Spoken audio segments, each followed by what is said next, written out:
अस्सलाम वालेकुम स्टूडेंट्स। बेटा हम डिस्कस कर रहे थे इक्वेशंस ऑफ मोशन और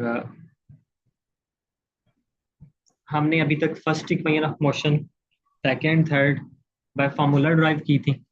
और फर्स्ट इक्वेशन ऑफ मोशन को ग्राफिकल मीन से भी हम ड्राइव कर चुके हैं। आज हमने ड्राइव करना है सेकंड इक्वेशन ऑफ मोशन को।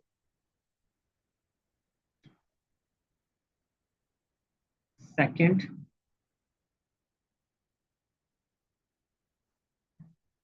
Equation of motion. अब इसके लिए जो एक्सप्लेनेशन है सारी वही जो हम फर्स्ट इक्वेशन पर ड्राइव करते थे। हमने सपोज किया था एक ऑब्जेक्ट है, वो यूनिफॉर्म एक्सेलरेशन के साथ एक स्ट्रेट लाइन में with initial velocity V move कर रहा है।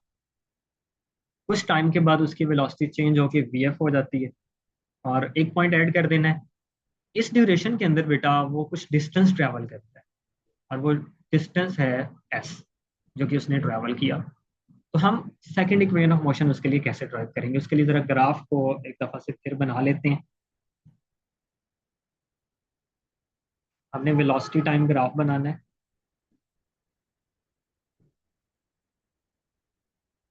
ये एक्स एक्सिस है और यहाँ पे मेरे पास वाई एक्सिस है। एक बॉडी थी जिसकी इनिशियल वेलोसिटी वी आई थी और वो पॉइंट ए के ऊपर था। आफ्टर टाइम टी उसकी वेलोसिटी वी एफ हो जाती है। और मुझे कहाँ से पता चली? और यहाँ से मैंने देखी कि उस वेलोसिटी की वैल्यू वी एफ है। और ये कितने टाइम में सारा कुछ हुआ? Time T. ये ग्राफ चूंकि हम पहले बनाना सीख चुके हुए हैं, इसलिए इसको मजीद एक्सप्लेन करने की जरूरत नहीं पड़ेगी मुझे आज। ये पॉइंट बी था, यहाँ पे हमने मार्क किया था पॉइंट सी और दिस इज पॉइंट डी। कुछ बातें जो यहाँ पे लिखना जरूरी हैं वो ये है, ये डिस्टेंस टी था, ओ से ए तक जो डिस्टेंस था वो वी आई था, और बी से डी कह लें या ओ से ई तक डिस्टेंस कह लें, वो डिस्टेंस था वी एफ। ये वो बातें हैं जो हम फर्स्ट इक्वेशन में सीख चुके हैं। अब हमने इस बॉडी का टोटल डिस्टेंस ट्रेवल्ड फाइंड करना है। तो बेटा पहली चीज जो याद रखनी है ना, आपने याद रखना है वेलोसिटी टाइम ग्राफ के जो अंडर एरिया आता है, ये एरिया वो है जो मैं मार्क कर रहा हूँ, जो वेलोसिटी टाइम ग्राफ के नीचे, इसको बोलते हैं एरिया अंडर वीटी ग्राफ। ठीक है, ये क्या है? ये है एरिया। पहली चीज तो बेटा आपने याद रखनी है ना, area under velocity time graph shows total distance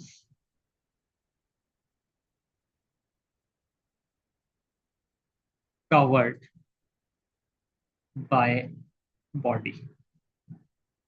बेटा अभी के लिए मैं आपको ना एक शॉर्टकट बता देता हूँ, वो आपने याद रखनी है दो बातों को लेके। एक, किसी भी ग्राफ की स्लोप को लेके, और दूसरी किसी भी ग्राफ के अंडर एरिया को लेके, एरिया अंडर ग्राफ।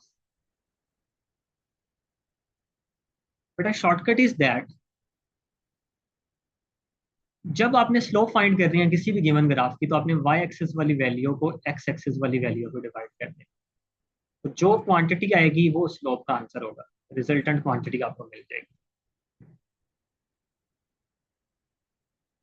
और जब आपने फाइंड करना है एरिया अंडर ग्राफ, तो आपने बेटा वाई एक्सिस वाली वैल्यू को मल्टीप्लाई कर देना है एक्स एक्सिस वाली वैल्यू से।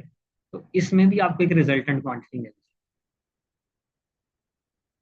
अब जरा मैं इसी वेलोसिटी टाइम ग्राफ की एग्जांपल आपको दे देता हूँ ताकि आपको ये पॉइंट क्लियर हो जाए। ये एक्स एक्सिस होता है और ये वाला वाई एक्सिस होता है। इधर मैंने कहा वाई पे वेलोसिटी है और एक्स पे क्या पड़ा हुआ है? टाइम। मैंने कहा अगर इसकी स्लोप निकालनी है ना, तो बेटा आप स्लोप ऐसे निकालोगे, आप कहोगे सर वाई वाली वैल्यू है वेलोसिटी और एक्स पे पड़ा हुआ है टाइम, वेलोसिटी को टाइम पे डिवाइड कर दें, तो वेलोसिटी को टाइम पे डिवाइड किया तो ये बन जाता है एक्सेलरेशन। मीटर पर सेकंड स्क्वायर के यूनिट्स बने ना, तो आपने कह दिया sir slope of velocity time graph is acceleration. और जब एरिया फाइंड करना है under graph, area under graph, तो मैंने कहा आपने वाई एक्सिस वाली वैल्यू को मल्टीप्लाई कर देना है एक्स एक्सिस वाली वैल्यू से, वेलोसिटी इनटू टाइम। अब जरा ध्यान करें, वेलोसिटी का फार्मूला तो ये था, डिस्टेंस ओवर टाइम। तो वेलोसिटी इनटू टाइम क्या आ गया, डिस्टेंस ना आ गया, distance. Which is equal to distance. अब जरा एक और चीज देखते हैं।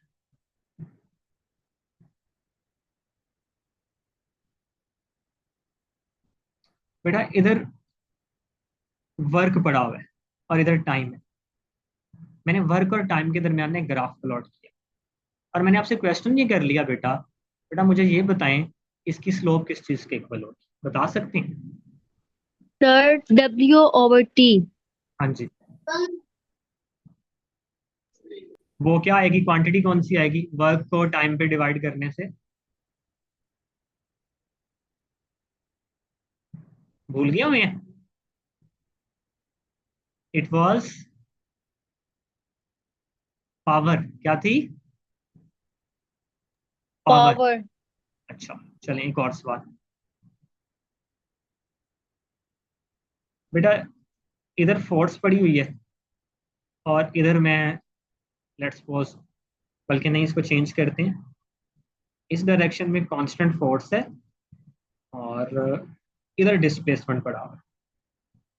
मैं आपसे पूछता हूँ, ये एक ग्राफ बनाया फोर्स डिस्प्लेसमेंट इस तरह से, area under force displacement graph represents, तो क्या करेंगे, फोर्स, सर फोर्स को मल्टीप्लाई कर देंगे, displacement is equals to work. शाबाश, कंसेप्ट क्लियर हो गया। अब ये दो यस एमसीक्यू सर। में बड़ी दफा आते हैं, जब भी एरिया अंडर ग्राफ फाइंड करना है वाई वाली वैल्यू को एक्स में मल्टीप्लाई करना है, और स्लोप फाइंड करनी है तो वाई डिवाइडेड बाय एक्स करते हैं, आपके मल्टीपल एमसीक्यू सॉल्व हो जाएंगे। अब मेरे लिए टॉपिक समझाना आसान हो जाएगा। तो ये पॉइंट तो अब क्लियर हो गया ना कि area under velocity time graph total distance covered को रिप्रेजेंट करता है। ठीक है, यस सर क्लियर हो गया। अब मेरे पास जो यहाँ पे ग्राफ बनता है ना, वो ग्राफ की शेप ट्रेपेजियम टाइप है, वो देखो जरा, वो एक ये वाली शेप है, वो शेप है ओ ए बी डी, यही बनती है ना, ये शेप ओ ए बी और डी, ये शेप बनती है क्लोज। ठीक है, तो इसके अंडर एरिया आ रहा है। अब मसला ये है कि इसका एरिया फाइंड करना थोड़ा सा टफ हो सकता है, तो मैं अपनी आसानी के लिए ना इस ग्राफ के ये दो हिस्से किए थे, मैंने स्प्लिट कर दिया था। क्या कर दिया, एक शेप नंबर 1 बना ली और ये वाली शेप क्या बना ली, 2। ये वाली शेप एक रेगुलर शेप है जिसको बोलते हैं ट्रायंगल, ट्रायंगल। और ये भी एक रेगुलर शेप बना ली, इसको बोलते हैं रेक्टेंगुलर। रेक्टेंगल, बन गई। अब अगर मैं यस सर। ट्रायंगल और रेक्टेंगल दोनों का एरिया फाइंड करके इनको ऐड कर दूं तो इस पूरी शेप के अंडर आने वाला एरिया नहीं मिल जाएगा मुझे, तो मैं फिर लिख सकता हूँ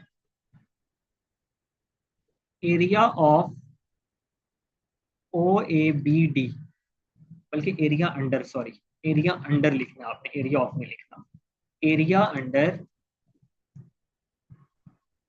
सर क्यों नहीं लिखना एरिया ऑफ? बेटा पहले वाली चीज वो लिखना जरूरी है ना, area under velocity time graph equals area of O A B D. Clear होगी बात, वेलोसिटी टाइम ग्राफ के अंडर एरिया इसी के एरिया के बराबर है ना, तो और yes area sir. Under velocity time graph हमें किस चीज को रिप्रेजेंट करता था, डिस्टेंस को। अब area of O B D हमने लिख दिया, हमने कहा ये तो इक्वल है area of triangle plus plus area of rectangle. Area of rectangle. Clear हो गया पहला पॉइंट। Yes sir. इनके फार्मूलाज तो हमें आते हैं, हम फार्मूला लगाते हैं direct, S equals area of triangle होता है हाफ बेस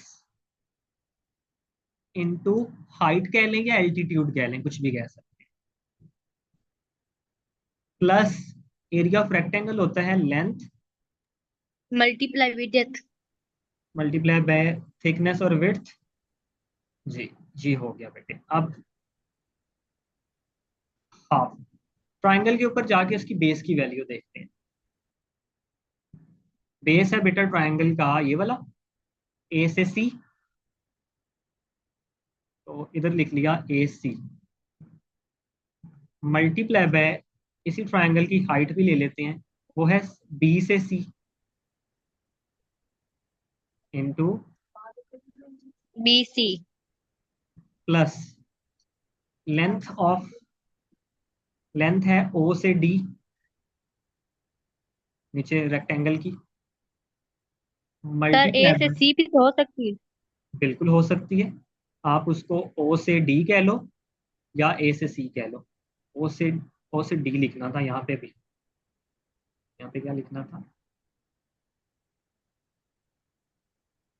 ओ से डी मल्टीप्लाई बाय थिकनेस उसकी लिख लें, ओ से ए लिख लें या सी से डी लिख लें, कुछ भी लिख सकते थे यहाँ पे भी, ओ ए।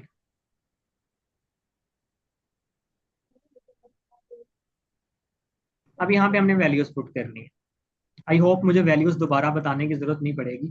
जी, ए से सी की सर वैल्यू, आपने ऊपर ये साइन क्यों लगाया है? बेटा लेंथ को रिप्रेजेंट करते हैं ना ये, ओके सर। ठीक है, ये वेक्टर ना समझना इसको। अच्छा, पहली चीज थी बेस ए से सी। अब मेरे ख्याल से मुझे दोबारा लिखने की जरूरत तो नहीं है, हम पहले सीख चुके हैं। हमने सीखा हुआ था ओ से डी इक्वल्स ए से C which is equal to B to E, और ये सारी चीजें किस चीज के इक्वल है, नीचे शो कर रहे हैं टाइम के, ऐसा ही है। इसी तरह ओ से ए ले लें डिस्टेंस, या आपके अकॉर्डिंग सी से डी ले लें, ये इक्वल हैं वी आई के। और यस इसी सर। तरह बी से सी, हाँ ये पॉइंट इंपॉर्टेंट है, इस बी से सी को या ए से ई को क्या कहना है। अब इसको फाइंड करने के लिए अगेन मेरे पास दो टेक्निक्स हैं। एक टेक्निक मैंने आपको बताई थी लास्ट टाइम, हम क्या करते थे, इस बीसी को फाइंड करने के लिए इस ट्राइंगल की स्लोप ले लेते थे, पैटर्न नंबर 1 याद है। और दूसरा तरीका मैंने आपको एक शॉर्टकट बताया था, जब मैंने कहा था कि मुझे ये टोटल पता है वी एफ है और इतना हिस्सा वी आई है, तो बी से सी वाला डिस्टेंस इक्वल हो सकता है वी एफ माइनस वी आई के।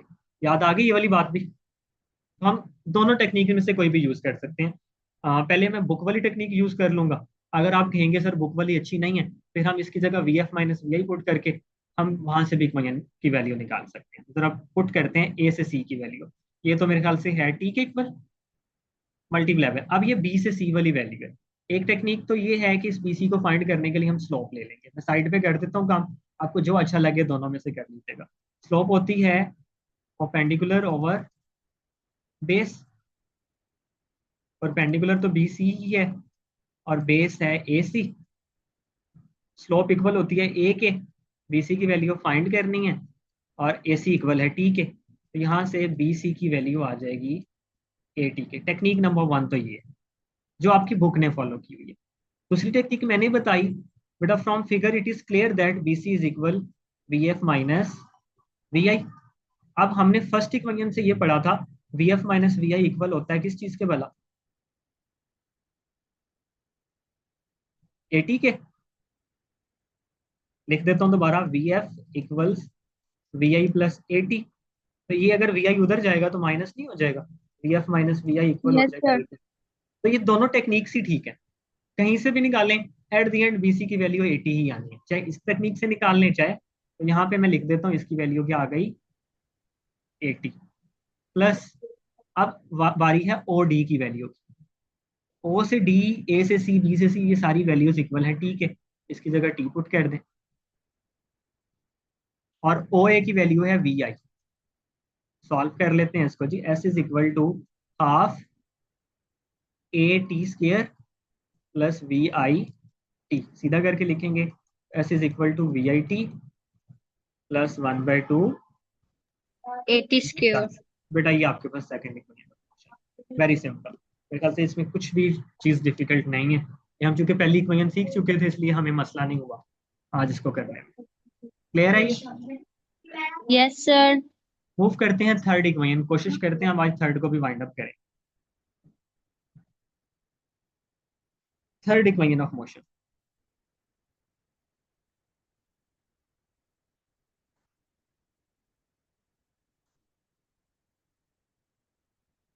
अब बेटा थर्ड को करना चाहें तो पहली अप्रोच तो यही सेकंड वाली है। मतलब हमने इस पॉइंट तक जब इक्वेशन की है तो हमने सेम ऐसे ही करनी है जिस तरह हमने सेकंड की है। उसके बाद हम करेंगे क्या, हम यहाँ पे टी की वैल्यू को पुट करेंगे। जिसमें ये वी आई टी था ना, यहाँ पे हम टी की वैल्यू को प्लेस करके इसको सॉल्व कर सकते हैं। एक टेक्निक वो हो सकती है। एक टेक्निक वो है जो हमारी बुक फॉलो करती है और वो एरिया ऑफ ट्रेपेजियम को यूज करती है। देखिएगा जरा कैसे इसने एरिया ऑफ ट्रेपेजियम को थर्ड इक्वेशन में यूज किया। बुक पे आप लोग अगर आए, अब ये समझना आपके लिए जरूरी भी है। बेटा वो कहता है अगर हम टोटल डिस्टेंस ट्रेवल करना चाहते हैं तो हम डायरेक्ट फार्मूला भी लगा सकते हैं। वो डायरेक्ट फार्मूला होता है वाला क्या, एरिया ऑफ ट्रेपेजियम का। इस फार्मूले को समझे बेटा। ये फार्मूला इस तरह से है। वो ये कहता है ये फार्मूला कि जब आपने एरिया ऑफ ट्रेपेजियम फाइंड करना है ना, तो आपने जो पैरेलल साइड्स हैं, ये देखिएगा जरा आप, ये ट्रेपेजियम इस तरह से है। मैं आपके सामने दोबारा ड्रॉ करने जा रहा हूँ।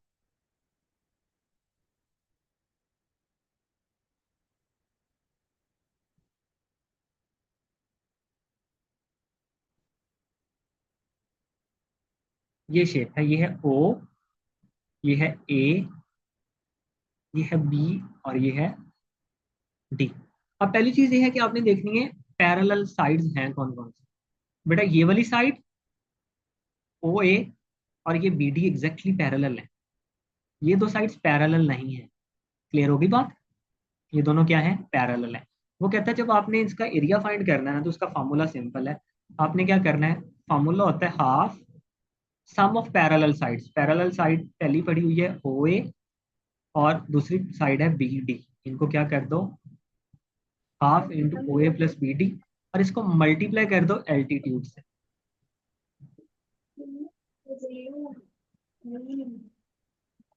अब ये हाइट क्या है, देखिए इस शेप को ना हाइट निकालने के लिए यही बच्चों को मिसकॉन्सेप्शन होती है।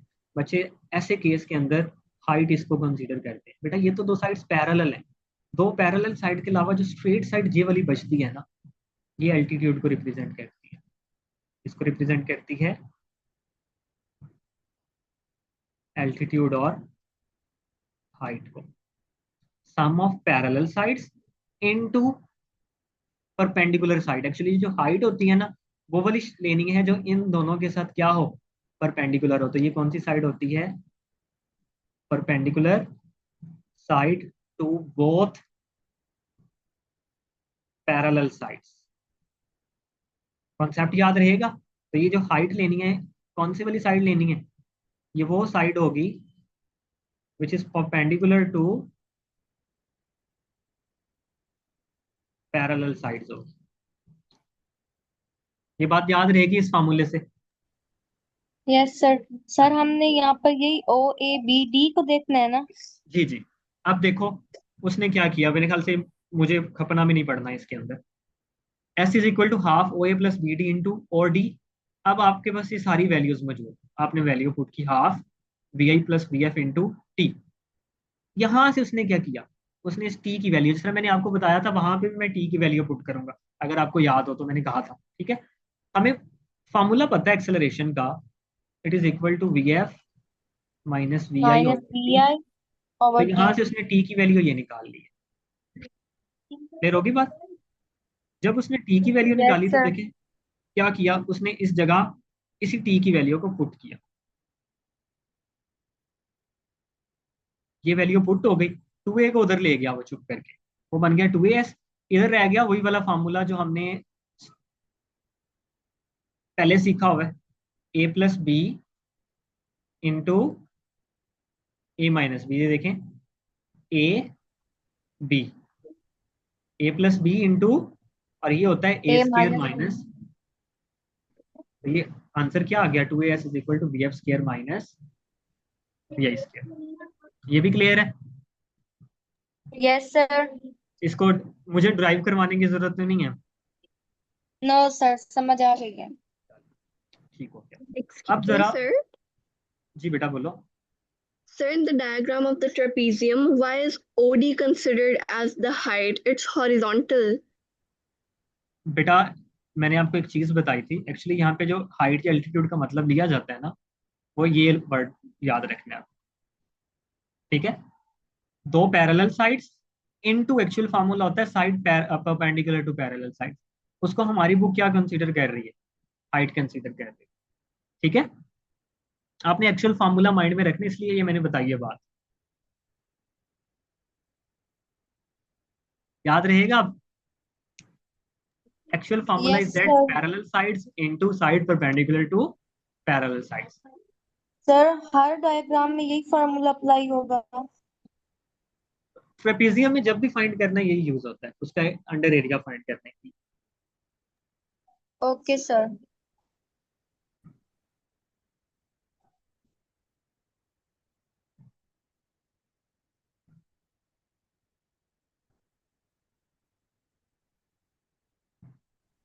सर जी बेटे बोलो।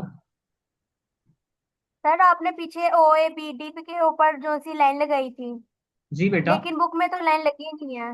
बेटा आपने लगानी है। तो हमने लगानी है। जी आप लगाएंगे, ठीक है? ठीक। जी। लास्ट पैराग्राफ को रीड करते हैं अब। वो कहता है जो हमने इक्वेशंस ऑफ मोशन ड्राइव किए हैं ना, हमने लीनियर मोशन और यूनिफॉर्म एक्सेलरेशन के साथ जब भी प्रॉब्लम्स को सॉल्व करना है तो उसके लिए यूज करेंगे, जब ऑब्जेक्ट कहाँ पे मूव कर रहा होगा। अच्छा, if it's direction of motion does not change then all vector quantities can be manipulated like scalars. ये बात मैं पहले बता चुका हूँ, ठीक है? जब कोई वेक्टर अपनी डायरेक्शन चेंज नहीं करता तो फिर हम उसको एज अ स्केलर ट्रीट कर सकते हैं। अच्छा, लेकिन अगर ऐसा हो कि हमने डायरेक्शन को कंसीडर करना है तो फिर इनिशियल वेलोसिटी पॉजिटिव ले लें और उससे ऑपोजिट जो भी क्वांटिटीज आएंगी उनका डायरेक्शन क्या होगा, नेगेटिव ले लेना है। फिर in the absence of air resistance all objects in free fall at the surface of the earth move toward the earth with a uniform acceleration. ये पॉइंट बड़ा इंपॉर्टेंट है, इस पॉइंट को लेके बड़े एमसीक्यूज आते हैं। और ई कैट के अंदर आप ये समझ लें कि अगर मैं आपको एक स्टैट बताऊं, ई कैट बेटा 2013 से लेके, आप पेपर उठा के देखिएगा, तकरीबन 2017 तक, मे बी 16 में सिर्फ नहीं आया, एक इसी पॉइंट को लेके, इसी लाइन को लेके कि अगर एयर रेजिस्टेंस नहीं है तो उसने एक एमसीक्यू पूछा। वो क्या था? एमसीक्यू बेटा ये होता था,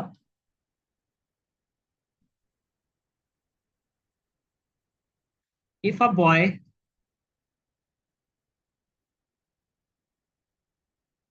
throws a ball downward,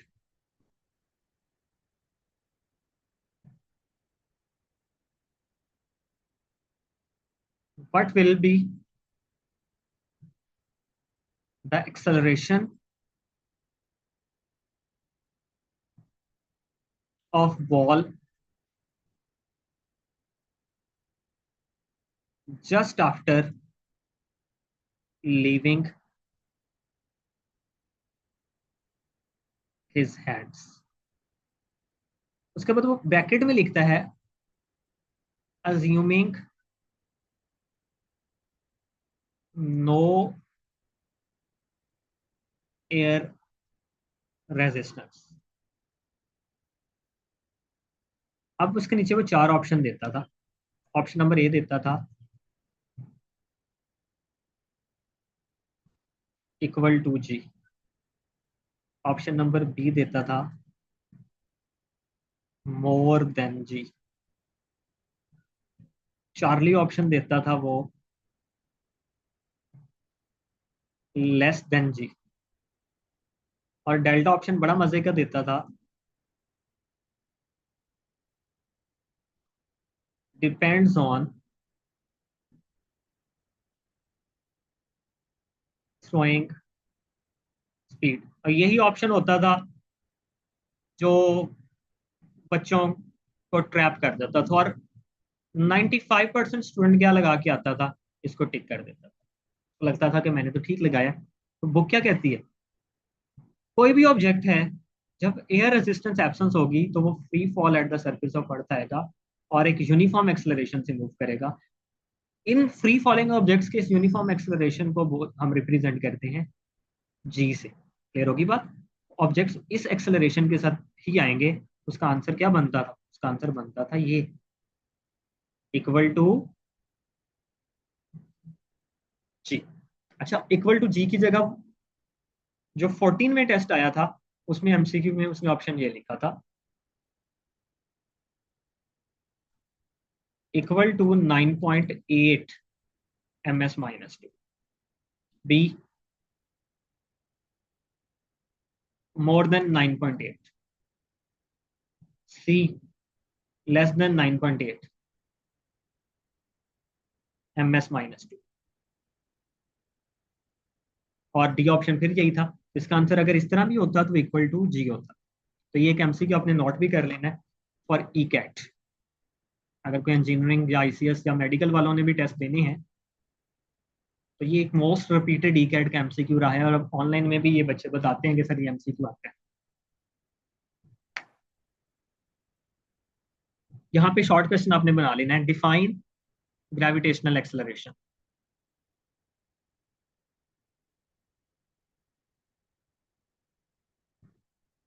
Define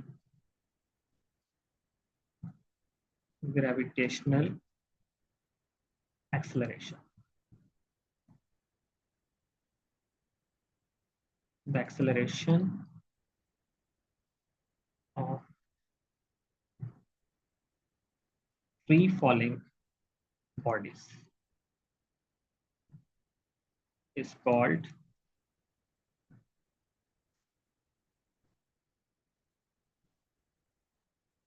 gravitational acceleration. Definition भी नोट कर लीजिएगा।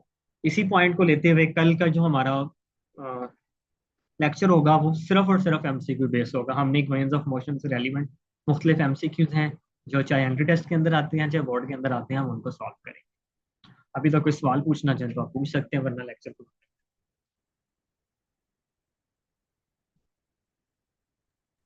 सर ये नीचे वाली लाइंस तो समझा दें। कौन से वाली वाला? सर ये लास्ट टॉपिक वाली।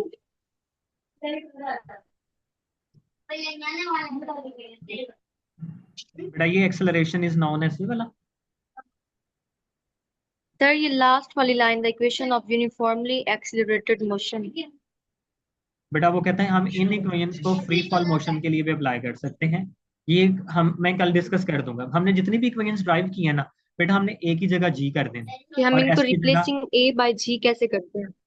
एक ही जगह जी। देखें जब बॉडी फ्री फॉल कर रही है ना तो हमारा जो एक्सेलरेशन होगा वो ए नहीं रहेगा, बल्कि वो ग्रेविटेशनल एक्सेलरेशन जी बन जाएगा। और फिर एस को भी हम डिस्टेंस हॉरिजॉन्टल डिस्टेंस नहीं कहेंगे, वर्टिकल डिस्टेंस एच से रिप्लेस करेंगे। इन्हीं इक्वेशंस को हम फ्री फॉलिंग सिस्टम के लिए भी अप्लाई करेंगे। कल मैंने इसी बात पे ही डिस्कशन सारी करनी है, परेशान इसलिए मैंने डेफिनेशन पे आके छोड़ दिया टॉपिक, क्योंकि ये टॉपिक फिर लेंथी है।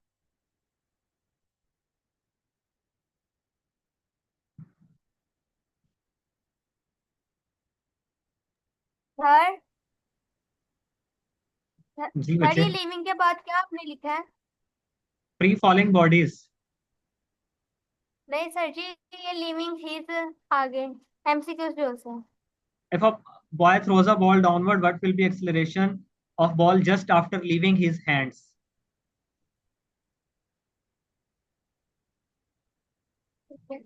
जी सर।